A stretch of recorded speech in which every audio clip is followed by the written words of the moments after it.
இன்றைய சிந்தனைக்காக மகரிஷி அவர்கள் அருட்பேராற்றலின் அன்புக்குறியிலிருந்து கவியை துவங்குவோம். அமைதியும் ஆனந்தமும் கண்டேன். உண்டு ஒரு தெய்வம் என்று சொல்லக் கேட்டேன். உள்ளத்தில் அதை காண பெரிய ஏக்கம் கொண்டு பல நாள் முயன்றேன், முடியவில்லை. குறை நீக்க வேண்டுமென்றார் நண்பா. கண்ணால் கண்டு வரும் பொருளனைத்தும் மாற்றம் கொள்ள காரணமாய் ஊர் இயக்கம் இயங்கும் சக்தி துண்டுபடா ஒரு நிலையில் உண்டு அன்றோ, சோதித்துப் பார் நீயும் அதுவே என்கிறார் மகான். ஒரு அன்பர் குருவிடம் உன்னுள் நானும் என்னுள் நீயும் என்பதற்கு விளக்கம் அளிக்க வேண்டும் என்று கேட்டார். மகரிஷி ஒரு ஆப்பிள் பழத்தை எடுத்து சாப்பிட்டார். பின்பு இப்பொழுது பழம் எங்கே இருக்கிறது என்றார். என்னுள். அப்ப பழத்தில் நானும் இருக்கிறேன், என்னுள்ள பழமும் இருக்கிறது என்கிறார். இறைநிலை எல்லாவற்றிலும் நீக்கமற நிறைந்துள்ளது இல்லையா? இதை இறைவணக்க பாடலில் முதல் பாடலில் எல்லாம் வல்ல தெய்வம் அது எங்கும் உள்ளது நீக்கமற என்கிறார்.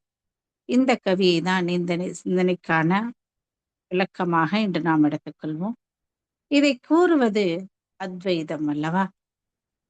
மனம் வாக்கினில் தட்டாமல் நிற்கிறது என்கிறது. அத்வைதம் என்பது ரெண்டும் ஒன்றாக இருப்பதே உன்னுள் நான் என்னுள் நீ என்று. உன்னிடம் உள்ள அகம் உள் பிளஸ் அகம் உள்ளம், என் பிளஸ் அகம் என்னுள் அகம் உள்ளம். இதற்கு மற்றொரு பெயர் ஆன்மா. எங்கேயாவது ரெண்டு ஆன்மா உண்டா? ஆன்மா என்பது அழியாதது, அது எனக்குள்ளும் இருக்கக்கூடியது. என்ன? போய்விட்டு போய்விட்டு வரும். புனரபி ஜனனம் புனரபி மரணம் என்று சஞ்சித கர்மாவாக. ஆன்மா என்பது அந்த இறைநிலையின் பின்னப்பட்ட ஒன்றுதானே. அத்வைதம் ஆ பிளஸ் துவைதம். ஜீவாத்மாவும் பரமாத்மாவும் ஒன்றுதான், வேறல்ல என்றும் சகல உயிரினங்களுக்கும் உள்ளும் பொதுவாக ஆத்மா விளங்குகிறது என்றும் என்கிறார் ஆதிசங்கரர் கூறுகிறார். மகரிஷி உயிரெல்லாம் உற்று பார்த்தால் ஒன்றாமே என்கிறார். கவியில 2வது அடியில சொல்றார், சொல்லால் மட்டும் நம்பாதே சுயமாய் சிந்தித்தே தெளிவாய்.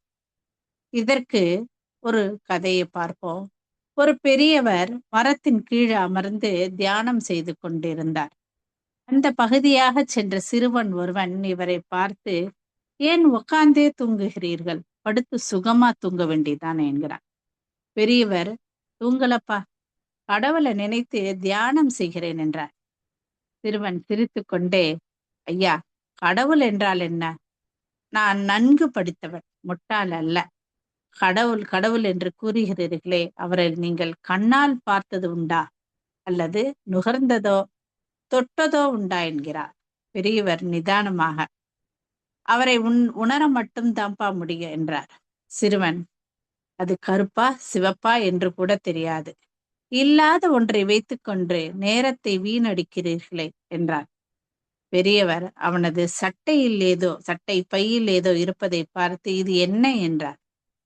சிறுவன் தேன் என்றான். தேன் இனிக்குமா கசக்குமா என்றார். சிறுவன், இது கூடவா தெரியாது? தேன் இனிக்கும் தித்திக்கும், இது எல்லோருமே ஒப்புக்கொள்வார்களே என்றார். பெரியவர், சரி, திதிக்கும் என்றாயே, அது கருப்பா சிவப்பா என்றார். அதற்கு என்ன உருவம் சொல் என்றார். சிறுவன் திகைத்து சுதாரித்து கொண்டு, அதற்கு உருவம் கிடையாது, மேலும் அதை யார் குடிக்கிறார்களோ அவர்களுக்கு மட்டுமே தானே அந்த சுவை தெரியும் என்றார். பெரியவர், பௌதீக பொருளான ஜட பொருளான தேனின் இனிப்பை உன்னால் காட்ட முடியாது, சாப்பிட்ட பின்புதான் அது எப்படி இருக்கும் என்று கூற முடியும் என்கிறார். அதுபோலதான் இறைவனையும் அனுபவித்தால்தான் அனுபவத்தால் உணர மட்டுமே முடியும் என்கிறார். இதை திருமூலர் கவியில், தேனுக்குள் இன்பம் கருப்பா சிவப்போ, வானுக்குள் ஈசனை தேடும் மதியிலீர், தேனுக்குள் இன்பம் செறிந்தாற்போல் ஊனுக்குள் ஈசன் ஒளிந்திருந்தானே என்கிறார். அப்பவும் சிறுவன் விடவில்லை. பெரியவரே, எனக்கு பசிக்கிறது, சாப்பிட்டு வந்து பேசுகிறேன் என்கின்றான். பெரியவர், பசி என்றாயே, அத கண்ணால பார்த்திருக்கிறாயா என்றார். நீதான் உன்னை பெரிய அறிவாளி என்கிறாயே, பசியை கண்ணால கண்டதில்லையா? மூக்கால தான் முகர்ந்ததில்லையா? கையால தொட்டது கூட இல்லையா என்றார். சிறுவன், அந்த மாதிரி ஒன்றுமே கிடையாது என்றார். பெரியர் விடாமல், பசி இருக்கிறது தானே, அது அனுபவப் பொருளாக உள்ளது தானே உன்னிடம், ஆனால் கண்ணால் காண முடியவில்லை. அதுபோலவே கடவுளும் அனுபவிக்க மட்டுமே முடியும் என்றார். சிறுவன், எனது அறியாமையை உணர்கிறேன், இருந்தாலும் ஒரு சந்தேகம், கடவுள தன்னுள் காண முடியுமா என்றார். பெரியவர், உனது கேள்விக்கு பதில் கூறும் முன் உன்னிடம் ஒரு கேள்வி. இந்த உடம்பை நீ கண்ணால் பார்த்திருக்கிறாயா என்றார். சிறுவன், நான் பார்த்துதான் வளர்ந்தே இருக்கிறேன் என்றார். பெரியவர், நீ புத்திசாலியாக இருந்தாலும் கண் இருந்தால் மட்டும் போதாது, அதில் ஒலி இருக்க வேண்டும். அது காது இருந்தால் போதாது, அது சத்தத்தை உணர வேண்டும். அறிவு இருந்தால் போதாது, அதில் நுட்பம் கலந்திருக்க வேண்டும். சரி, உடம்பு முழுவதும் உனக்கு தெரிகிறதா என்றார். சிறுவன், நன்றாக தெரிகிறது என்றார். பெரியவர், எல்லா அங்கங்களும் தெரியுதா? உடம்பின் முன்புறம் பின்புறம் எல்லாம் தெரியுதான்னு கேட்கிறார். சிறுவன், அது முன்புறம் தெரியுது, அது எப்படி பின்புறம் தெரியும் என்றார். பெரியவரோ விடாமல், சரி, உடம்பின் முன்புறத்திலாவது எல்லாம் தெரிகிறதா என்றார். சிறுவன், தெரிகிறது என்றவுடன், அது எப்படி தெரியும், முகம் தெரிகிறதா என்றார். பெரியவர் சிறுவன் பெரிய பெரியவரை சிறுவன் வியந்து பார்த்தான். பெரியவரோ, உடம்பையும் முதுகையும் பார்க்க இருநிலை கண்ணாடிக்குள் நடுவில் நின்றால் உடம்பு தெரியுமே என்றார். இதைதான் சுயமாய் சிந்திக்க வேண்டும் என்கிறார் நமது மகான். நாவுக்கரசர், காயமே கோயிலாக, கடி மனம் அடிமையாக, வாய்மையே தூய்மையாக, மனமணி லிங்கமாக என்கிறார். மகரிஷி, வல்லாய் உடலில் இயக்கம் அவன், வாழ்வில் உயிரில் அறிவும் அவன் என்கிறார். திருமூலர் ஊனுடம்பே ஆலயம் என்கிறார். மேலும், கடவுள் எனப்படுவனே மனிதன் ஆனான், கருத்து எங்கி கருத்து உயர்ந்து கருத்தறிந்தான், கடவுளாய் அனைத்தையுமே கண்டுவிட்டேன், காண்பவனே ஆதி அந்தமாகி நின்றான் என்கிறார். பிரம்மம் என்பது மெய்ப்பொருள், ஞானம் என்பது அறிவை அறிந்த தெளிந்த நிலை, உள்ளிருந்து வருவது பேரானந்தம். இல்லையா? டாக்டர் அப்துல் கலாம் ஐயாவுக்கு பெரிய விஞ்ஞானி, தான் பெரிய ஒரு ஜனாதிபதியாக இருந்தோம் என்பதை எல்லாம் விட, அவருக்கு குறைந்த அளவே எடையுடைய செயற்கை கால்களை கண்டுபிடித்த போதுதான் பேரானந்த நிலை கொண்டதாக கூறுவார்களாம் ஐயா அவர்கள். அப்ப, கல்லார் கற்றார் செயல் விளைவால் காணும் இன்பத் துன்பம் அவன் என்கிறார் மகரிஷி கவியில. ரமணர் வாக்கு, நீ இறைவனை தேடி எங்கேயுமே அலைய வேண்டாம், உனது மூலத்தை தேடி உனக்குள்ளேயே முழுகிப்போ, அங்கே இறைவனே உனது உண்மையான வடிவமாக விளங்குகிறது என்கிறார். ஆன்மாவில எளிமை, தெளிவு, மனதில் விகற்பமில்லாத தன்மை, வெளிப்படையான குணம் இருந்தால்தான் உலகியல் ஞானம் இயல்பாகிவிடும். இன்றைக்கு இருப்பதை அப்படியே ஏற்றுக்கொள்ளும் போது அடுத்து என்ன என்ன என்று செய்ய துணியும் போதும் ஆன்மா கவலையினால் சிக்கிக் கொள்ளாமல் பிரபஞ்சம் இறைநிலை பற்றி தெளிவாக புரிகின்றது. அதான் மகான்களுக்கும் மற்றவர்களுக்கும் உள்ள வேறுபாடு. மனிதர்களில் 2 வகையான நான் உடையவர்கள் உள்ளனர் என்கின்றனர். தன்முனைப்பு உள்ள நான், ஈகோயிஸ்ட். ஈகோ என்பது எட்ஜிங் காட் அவுட், காட், இறைவனை வெளியே ஓரம் தள்ளிவிடுதல் என்பதாகும். முனைப்பு வந்தால் இறைநிலை மறந்த நிலை, தன்னை இறைநிலையிடமிருந்து தனித்து காட்டிக்கொள்ளும் நிலை வந்துவிடும். தன்முனைப்பு இல்லாத நான், தன்முனைப்பை நீக்கியவர்கள்தான் ஞானிகள், ஈகோலஸ். பார்க்கும் மரங்கள் எல்லாம் நிந்தன் பச்சை நிறம் தோன்றுதடா நந்தலாலா, உணர்பவரும் பொருளும் ஒன்றுபடும் இடத்தில் மனம் பளிங்கு போல பிரதிபலிக்கும். இல்லையா? அதனாலதான் பாரதி, பார்க்கும் மரங்கள் எல்லாம் நிந்தன் பச்சை நிறம் தோன்றுதடா நந்தலாலாண்டார். கண்ணதாசன் ஐயா அவர்கள், நான் யார் யார் என கேட்கும் பொழுதே வெளியிலிருந்து பார்க்கும் நான் யார் என தெரியாது, நம்மை நாம் ஆராய்ந்து பார்க்கும் போது, நம்மை தெரிந்து கொள்ளும் போதும் தெய்வ பண்பான அன்பும் கருணையும் பண்பாக வளரும். என்னுள்ளே உள்ள இறைவனை உணரும் போது, நீ அறியும் கல்வி, நீ வழங்கும் செல்வம், பிறர் உயர்வு என மூணையுமே இறைவனாக காணலாம் என்கிறார். கவியின் அடுத்த வரியில, அவனின் இயக்கம் அணுவாற்றல், அணுவின் கூட்டு பக்குவம் நீ என்கிறார் மகரிஷி. ஒரு கவியில சொல்றாரு, இன்ப ஊற்றாய் நிறைந்த இறைவா என்பார். ஊற்று பொதுவாக எங்கெங்க இருக்கும்? காவிரி ஆறுலாம் ஓடுற நீர்வழி, அந்த நீர்த்தடங்கள்ல ஓடுற வழியில தண்ணீர் அளவு குறைவாக இருக்கும்போது மண்ணை அள்ளிட்டு உள்ள இருந்து இயற்கையாக நம்ம அந்த மண்ணை அள்ளிட்டு அங்கிருந்து பார்த்தா அந்த இயற்கையாக நீர் சுரக்கும். அந்த நீர் தானே ஊற்று நீர். அந்த ஆற்று நீர், அந்த ஊற்று நீர் அவ்வ சுவையாக இருக்கும். அது எதுல இருந்துங்க வந்தது? அந்த ஆற்று நீர். கடல் நீர் என்பது பரமாத்மா இல்லையா? அந்த கடல், அந்த நதியிலிருந்து, அந்த ஆற்றிலிருந்து தானே அந்த நீர் கிடைச்சது. அது பரமாத்மா. நீர்த்துளி என்பது மனிதன். அதுக்குள்ள அந்த ஊற்றிலிருந்து வந்த தண்ணி தான் மனிதன், ஜீவாத்மா. ஒரு துளி நீரை தனியாக பார்த்தால் அது வெறும் வெறும் சாதாரண ஒரு துளி தண்ணி தான். ஆனால் அது ஆறு கடலில் விழும்போது, ஓடும் போதும் அதுவாகவே மாறிவிடுகின்றது. அந்த தண்ணியாகவே அதுவும் மாறிவிடுகின்றது இல்லையா? உன்னுள் நான். அதுபோல அந்த துளி நீருக்குள்ளும் இருப்பது அந்த நதி நீர்தானே, என்னுள்ளும் இறைவன். அருட்பிரகாச வள்ளலார் சொல்றாரு, இறைவன் எனக்குள்ளும் பிரபஞ்சத்திலும் இருக்கிறார், அணுவிலும் நிறைந்துள்ளான் என்பதை அகத்தே கருத்து புறத்தே விழுத்து இருந்த உலகர் அனைவரும் சகத்தே திருத்த புரிந்த நெறிதானும் எனக்கு தந்தவுடன் அகத்தே அமர்ந்து அங்கு அமுதம் எனக்கு அளித்து எனது உரையை தவிர்த்தாய் நீ அகத்தே விளங்கும் மருள் பெரும் ஜோதி தனிப்பெரும் கருணை என்கிறார் மகரிஷி. சுத்தவெளி என்பது முழுமை. பல கோடி தோற்றங்கள், காட்சிகள், உயிரினங்கள், அவற்றின் இயக்கங்கள் என அனைத்தையும் உள்ளடக்கி கொண்டுள்ளது என்கிறார். எப்படி வித்திலே மரத்தின் அத்தனையும் அடங்கியுள்ளதோ அதுபோல அந்த இறைநிலை முகிழ்ந்து மலர்ந்த பூரித்த விவேகம் என்ற நிலையில் எழுந்ததுதானே இறை துகள் முதல் ஒவ்வொன்றாக பரிணாமமாக மனிதன் வரை வந்துள்ளது என்கிறார். எங்கும் எல்லா அணுக்களுடைய கூட்டு ஒன்றாக இயங்கிக் கொண்டிருக்கிறதோ அதை சுற்றிலும் ஒரு நிலையான அழுத்தம், விஞ்ஞானம் சொல்லும் சூழ்ந்த அழுத்தம் நிலையாக அழுத்திக் கொண்டே இருக்கின்றது. இதனால் இந்த புறமும் அந்த புறமும் நகருவது இல்லை.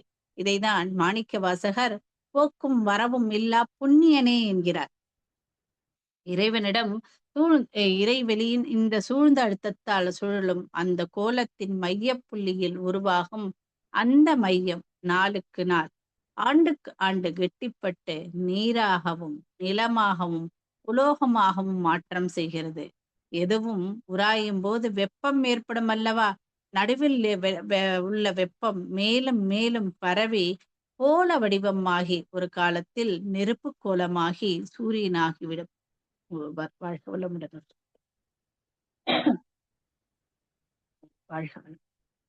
ஒன்று நிலையாக இருக்கின்றது, மற்றொன்று மாறிக்கொண்டே இருக்கின்றது.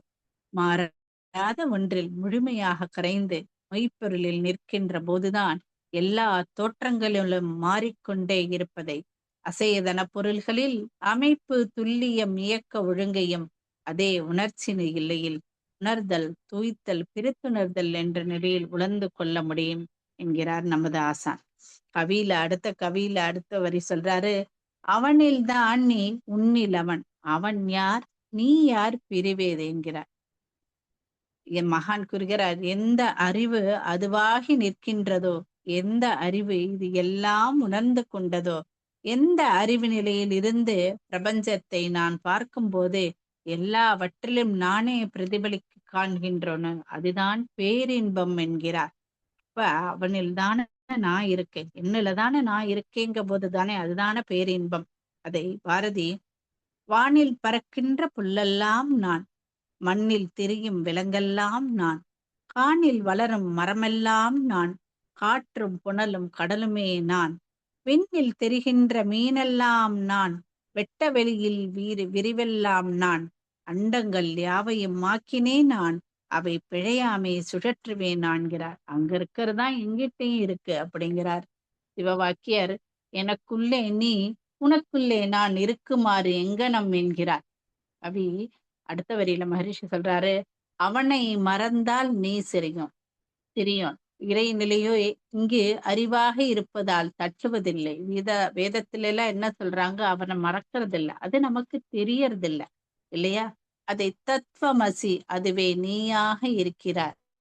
இரண்டாவது அகம் பிரம்மாஸ்மி, நானே பிரம்மமாகவும் இருக்கின்றேன். பிரஜானம் பிரம்மம், தூய அறிவே தெய்வம்.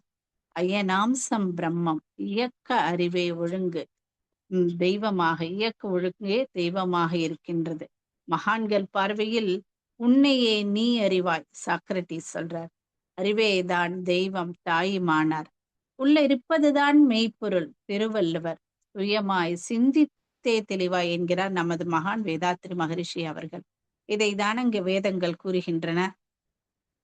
வேதம் என்றால் அறிவு, அந்த அந்தம் என்றால் முடிவு. அதில் என்ன கூறுகிறார்கள்? ஒவ்வொரு உயிரினத்திலும் அறிவு உள்ளது. மனிதனிடத்தில் அந்த மறைப்பொருளே ஆறாவது அறிவாக உள்ளது என்கிறார். இவ்வாறு அறிவை அறிந்து தெளிந்தக்கூடிய உயர்ந்த நிலை. இவ்வாறு நான் யார் என்று தன்னையே திரும்பி பார்ப்பதுதான் ஆறாவது அறிவு. அறிவை அறிந்து தெளிந்து கொள்ளக்கூடிய உயர்ந்த நிலை. அது வரைக்கும் மனித மனதுக்கு அமைதி கிட்டாது.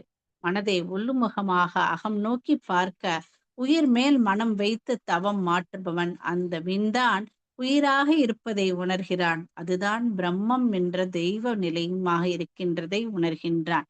பத்ரகிரியார், என்னில் உன்னை தெரிந்தெடுத்து யானும் முன்னில் சொக்குவுமே, அந்நிய மற்று என்று இருப்பேன், ஆடுகான் பராபரமே. நானும் நீயும் இரண்டோ, நடுவே ஓர் பாசம் ஒன்றோ, ஆளுதை சொல்லுதினி ஆடுகான் பராபரமே என்கிறார். அதாவது, இறைவா, நானும் நீயும் இரண்டு தனித்தனி பொருளா? நமக்கு நடுவே பாசம் என்ற மாயை தவிர வேறு என்ன இருக்கிறது? நாம் ஒன்றுதான் என்பதை இப்போது உணர்கிறேன் என்கிறார் இல்லையா?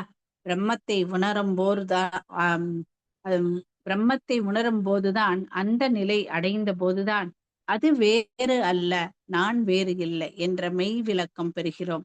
இந்த நிலையை தான சமாதி நிலை, ஆதிக்கு சமமான நிலை என்கிறார் நமது மகான். இதை திருப்பாவையில மாறி மலை முழிஞ்சில் மணிக்கிடந்து உறங்கும் சீரிய சிங்கம் என்கிறார் ஆண்டாள் நாச்சியார். அதாவது, மழை காலத்துல சிங்கம் வேட்டைக்கு செல்லாமல் படுத்து உறங்கும் போது கூட சிங்கத்தின் தோற்றம் கம்பீரமாகவே இருக்குமாம். அந்த சிங்கம் தனது குட்டிகளுக்கு உணவை அளித்து கொண்டே தனது எதிரியையும் தாக்குமாம். இறைநிலையும் அப்படித்தானே. அது எந்த பொருளில் இருந்தாலும் அதனுடைய தன்மையும் குணமுமான அன்பும் கருணையுமாக குறைவதே இல்லையே. உதாரணத்துக்கு, அகந்தையில் இருந்த ஹிரண்யனையும் கோபத்தோடு பார்த்த அதே க்ஷணம் பிரகலாதனை அருப்பார்வையில் பார்த்தார் அல்லவா? அதனால்தான் ஆண்டாள் இறைநிலையை சிங்கத்தோடு ஒப்பிடுகிறார். இதை மகான் மற்றொரு கவியில், எங்கெங்கும் என்னுள்ளும் எல்லா தோற்றங்களிலும் தங்கி தழுத்தே இயங்கும் தற்பரத்தை யான் உணர்ந்தேன் என்கிறார். அந்த இறைநிலைதான் எல்லாமாக உள்ளது என்பதை உணரும் போது உயர்வு தாழ்வு எங்கே எழும் இல்லையா? கவியில அடுத்த வரியில சொல்றாரு, அவன் நீ ஒன்றாய் அறிந்த இடம் அறிவு முழுமை அது முக்தி அப்படிங்கிறார். அதாவது, அந்தர்யாமியாக என்று ஞானிகள் கூறுகின்றனர். பூமிக்கு அடியில எங்கு தண்ணீர் இருக்கிறது. ஆனால் தாகம் எடுக்கும் போது நம்மால உடனடியாக பூமியை தோண்டி தண்ணீரை குடிக்க முடியுமா? அது போலதான் இறைவன் தூணிலும் துரும்பிலும் எங்கும் அந்தர்யாமியாக இருந்தாலும் அவரை உடனே உணர முடியாது. அதற்குதான் கிணறு வெட்டுவது போல தியானம் மற்றும் பக்தி என்ற வழிகள் மூலம் நமக்குள்ளே இருக்கும் அந்தர்யாமியாக நீரை வெளியே கொண்டு வர வேண்டும் என்கிறார் ஆழ்வார்கள். நமது இப்ப நம்ம பஞ்சேந்திரிய தவம் ஏற்றினோம். அம்மா ரொம்ப அருமையா நமக்கு அப்படியே ஆழமா அத ஒவ்வொரு இதுலயும் உணர்ந்து பண்ற அளவுக்கு நமக்கு கொண்டு போனாங்க இல்லையா? அந்த அளவுக்கு ஆழமாக. அப்ப அது மாதிரிதான் தவத்துல நம்ம இருக்கும்போது அந்த இறைநிலையை நம்ம கிட்ட அது துரியம்ல எல்லாம் இருக்கும்போது நம்மளால உணர முடிகின்றது இல்லையா? அப்ப மனம்தான் மனிதன், மனிதன் தான் மனம். மன பிளஸ் இதன் மனிதன் என்கிறார். அதற்கு இறையின் நிலையோடு எண்ணத்தை கலக்க விட்டு ஏற்படும் ஒரு அமைதியில் விழிப்பாய் நிற்க என்கிறார். அங்கே விழிப்பு நிலை வேண்டும் தானே. இதைதான் மகரிஷி தூங்காமல் தூங்கி சுகம் பெறுவது என்னாலோ என்கிறார். எங்க எப்ப கிடைக்குங்க? உறைந்து உறைந்து இந்நிலையில் பழகிக் கொள்ளும் போது பாகம் உறவு கலந்துண்ண கண்டீர் அகண்டாகாரம் என்ன சிவபோகம் என்னும் பேரின்ப கலப்பில் என்கிறார் தாயுமானவர். பாகம் என்ன பண்ணுங்க? நாம் போடக்கூடிய கொஞ்சூண்டு சாதம், சிறிதளவே சாதமா இருந்தாலும் உணவா இருந்தாலும் கூட அத தம் உறவுகளை மழைத்து கலந்து உண்ணும். அதற்கு தன்முனைப்பு வராது. சிறிது நமக்கு வரும் இல்லையா? அங்க கொஞ்சம் போட்டுட்டா கூட சிறிது தன்முனைப்பு எழுந்து விடுகின்றது இல்லையா? உன் செயலை இன்ப துன்ப உணர்வுகளை எல்லாம் உள்ளிருந்து வாங்கி கருமையத்தில் வைத்து என்கிறார் மகரிஷி. நமது எண்ணம் சொல் செயல் எல்லாம் உடல் மற்றும் மன இயக்கமாக அனுபோக அனுபவங்களாக நமது வாழ்க்கையில் இன்பமாகவும் துன்பமாகவும் மாறி மாறி பிரதிபலித்துக் கொண்டே இருக்கின்றன. எப்படி? உடலிலே நோய், உள்ளத்திலே கலங்கம், வாழ்க்கையில் சிக்கல், மனதிலே குழப்பம் என மாறி மாறி பிரதிபலித்துக் கொண்டே இருக்கின்றன. இவை எங்கிருந்து வருகின்றன என்று ஆராய்ந்தால் நமது செயல்கள் எல்லாம் மூளை வழியாக ஒரு புள்ளி வடிவத்தில் நமது ஜீவகாந்த களத்தின் மூலமாக கருமையத்தில் அலை வடிவத்தில் பதிந்து விடுகின்றது. கருமையம் என்பது தெய்வீக பட்டகம் அல்லவா? அதில் எந்த மன அலைச்சுழல் வேகத்தில் எல்லாம் பதிந்தனவோ அதே மன அலைச்சுழல் தானாக அமையும் போதோ இல்ல நாம விரும்புகின்ற போது சந்தர்ப்ப சூழ்நிலைக்கு ஏற்பவோ சுருங்கி அலை வடிவத்தில் கருமையத்தில் இருந்தன எல்லாம் மூளை செல்களின் வழியாக ஒவ்வொன்றாக உணர்வாக நம் வழி நடத்தும். உண்மை தெய்வம் நமது கருமையம் தானே. நமது கருமையம்தான் தெய்வமாக, அறிவாக, பிரம்மமாக, சுத்த வெளியாக, நமது மனமாக, எண்ணமாக என எல்லாமாக இருந்து நம்மை வழி நடத்துகின்றது என்பது எப்பொழுது தெரிந்து கொள்கிறோம்? நல்ல ஒரு குருவை தேடி நாடி அடைந்தார். குரு என்பவர் என்னது யாருங்க? நமது அறியாமையை விளக்கக்கூடியவர் இல்லையா? அப்ப மனதிற்கு தெளிவு. எப்படி கலங்கிய நீரில் எந்த உருவத்தை பார்க்க முடியாதோ அப்படி கலங்கிய மனத்தில் எதுவுமே நிற்காது. மன தெளிவு உண்டாவதற்கு ஒருவர் வேண்டும் என்கிறார் திருமூலர் இல்லையா? குரு வேண்டும். தெளிவு குருவின் திருமேனி காணல் அப்படின்னு சொல்றார். குருவினுடைய தொடர்பு தான் நமக்கு அவசியம். இருட்டில் செல்லும் போது ஒரு விளக்கு, ஒரு ஒளிகாட்டியும் ஒளிகாட்டியபடி வைத்துக் கொண்டால் தடமாற்றம் ஏற்படாது என்கிறார் சுவாமி விவேகானந்தர். அப்ப நல்ல குருவை பற்றி கொண்டு விட்டோம் நாம் எல்லாரும். எனில் நமக்கு என்ன கொடுத்திருக்காரு? உன்முனைப்பு உள்ளடக்கி உயிரில் பாய்ச்சி உட்பொருளே அறிவென்று அது நீ என்று சில்மயமாய் அமைதி பெற சிறந்த ஆற்றல் சிந்தையை உனக்கு ஊக்குவிக்கும் இறை உணர்வாய் தன்முனைப்பு கரைந்துவிடும் 6 குணங்கள் தனிந்து நற்குணங்கள் மாறும் மேலும் முன் செய்த வினை அகலும் பின் செய்யலும் பிழையின்றி அறமாம் பேரின்பம் கிட்டும் என்கிறார் நமது மகான கவியில. அப்ப நம்ம நல்ல தவமும் அகத்தாய்வும் செய்யும் பொழுது அந்த மன அலைச்சுழல்கள் குறைந்து நாம எப்படி இருப்போங்க? நமது கருமைய கலங்கங்கள் நீங்குகின்றது இல்லையா? அப்ப பேரின்பமாகின்றது இல்லையா? நல்ல தவம் செஞ்சு இப்ப தவம் செஞ்சு முடிச்ச உடனே ஒரு அமைதி நமக்குள்ள வருது இல்லையா? அப்ப பேரின்பம் அமைகின்றது. இப்ப உன்னிலே நான் அடங்க என்னுள்ளே நீ விளங்க உனது தன்மை ஒளிர எனது உள்ளம் தூய்மை பெற்றேன் என்கிறோம் அப்படிங்கிறார் மகரிஷி. இன்னும் வேறென்ன வேண்டும்? இப்பேறு பெற்ற பின்னர் எடுத்த மனித பிறப்பி எய்தியதே முழுமை. அந்த முழுமை பேரை நோக்கிய பயணம் தானே நமது பயணம். அந்த பயணத்திற்காக தானே நமது குரு நம்ம எல்லாம் ஊக்குவிச்சு கொண்டே இருக்கின்றார் இல்லையா? ஒவ்வொரு நிலையிலையும் நம்மளை மேலும் மேலும் தூய்மைப்படுத்தி நம்மை அந்த முழுமை நோக்கிய பயணத்திற்கு சென்று கொண்டிருக்கிறார் இல்லையா? இது என்ன நடக்கும்? ஆண்டாள் தாயார் கூறுவதை போல வாயினால் பாடி மனதினால் சிந்திக்க போய பிழையும் புகுத்தருவான் நின்றனவும் தூயினால் தூசாகும். அந்த பேரின்ப நிலையில் முன்பு செய்த கலங்கங்கள் நீங்கி எல்லாமே இறைநிலைதான் என்னும் போது அங்கே அமைதி மட்டுமே அந்த ஆதிக்கு சமமான நிலையில் அன்பும் கருணையுமாக இருக்கும். என்னிடம் உள்ளதே எல்லோரிடமும் உள்ள இருக்கின்றது என்பதை உணரும் போது எல்லாரிடத்திலும் அன்பும் கருணையும் தானே. அப்ப உன்னிடத்துல என்ன இருக்கோ அதுதான் என்னிடத்திலும் இருக்கின்றது என்பதை நமக்கு விளக்கி காட்டிய மகான் நமது குரு பிரான் அவர்கள்.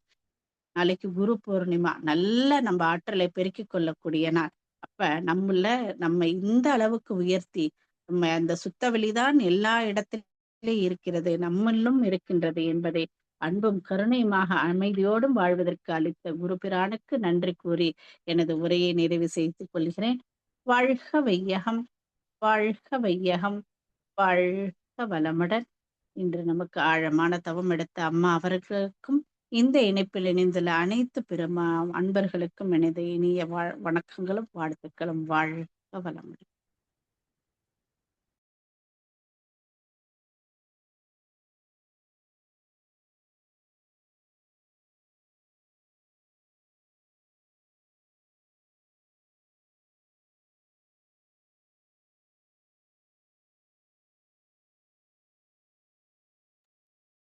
வாழ்க வளமுடன் சந்தோஷம் ஐயா.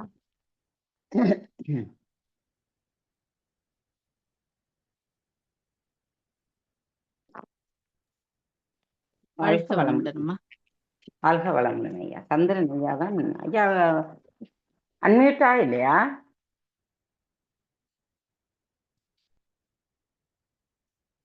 வாழ்க வளமுடன் அம்மா.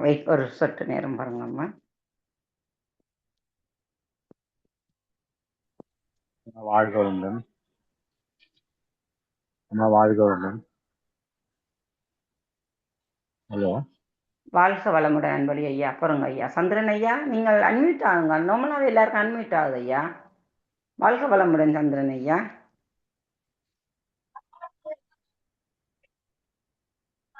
வாழ்க வளமுடன்மா. ஹலோ அம்மா ஐயா திருப்பி ப்ளீஸ் அன்மியூட்னு போட்டிருக்காரம்மா. ஐயா, அது அவருக்கு மட்டும் பண்ணப்படுது இல்லையேன்னு என்று தெரியல. வாழ்க வளமுடன் அன்பொழி ஐயா. நீங்க அம்மாவிடம் பேசுங்கள் ஐயா. வாழ்க வளமுடன் ஐயா. ரொம்ப அருமையான உரைமா. என்னுள் நான் என்னுள் நீ. பிரபஞ்சத்துக்கு தான் நாம இருக்கோம். நம்மகிட்ட இருக்கிற பிரபஞ்சம் தான் எல்லாத்துக்கிட்டையும் இருக்குது. எல்லாரையும் நாம ஒரே மாதிரி கண்ணோட்டத்துல பார்க்கணும், வேற வேறையா பார்க்க கூடாதுங்கிறத ஆணித்தரமாகவும் நல்லா எடுத்து வச்சுக்கணும்.